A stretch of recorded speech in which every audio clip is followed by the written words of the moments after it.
क्या आप जानते हैं कि महर्षि वशिष्ठ के पास ऐसी दिव्य शक्तियां थीं जिनसे वो जीवन और मृत्यु पर विजय पा सकते थे? आइए जानते हैं उनके चमत्कारिक जीवन की अद्भुत कहानी। महर्षि वशिष्ठ एक महान सप्तर्षि और राजा दशरथ के कुलगुरु थे। उनकी ज्ञान और साधना इतनी गहरी थी कि उन्होंने सिर्फ आध्यात्मिक साधना के माध्यम से कई चमत्कार किए।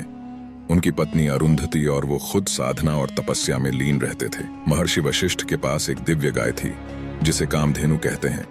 यह गाय किसी भी इच्छा को पूरा कर सकती थी। जब राजा विश्वामित्र को इस गाय के बारे में पता चला तो उन्होंने इसे पाने की इच्छा जताई, पर वशिष्ठ ने उन्हें मना कर दिया क्योंकि कामधेनु एक देवीय संपत्ति थी और उसकी रक्षा करना उनका धर्म था। इस कारण विश्वामित्र और वशिष्ठ के बीच भयंकर संघर्ष हुआ, लेकिन अपनी दिव्यता और ज्ञान के बल पर वशिष्ठ ने विश्वामित्र को हरा दिया। एक बार महर्षि वशिष्ठ के पुत्र शक्ति मुनि का अकारण वध हो गया। इस घटना से दुखी होकर उन्होंने आत्महत्या करने का निर्णय लिया, लेकिन उनकी तपस्या और साधना इतनी प्रबल थी कि यमराज भी उन्हें ले जाने में असमर्थ थे। इसके बाद उन्होंने आत्मज्ञान प्राप्त किया और समझ गए कि जीवन और मृत्यु सिर्फ शरीर तक सीमित हैं, आत्मा अमर है। महर्षि वशिष्ठ ने रामायण में भगवान राम को जीवन का उद्देश्य सिखाया। उन्होंने श्री राम को योग वशिष्ठ का ज्ञान दिया, जिसमें उन्होंने उन्हें बताया कि जीवन में सुख और दुख केवल एक माया है और आत्मा को शांति और मुक्ति का मार्ग ही असली सत्य है। महर्षि वशिष्ठ की ये कहानी हमें सिखाती है कि सच्ची शक्ति बाहरी संपत्तियों में नहीं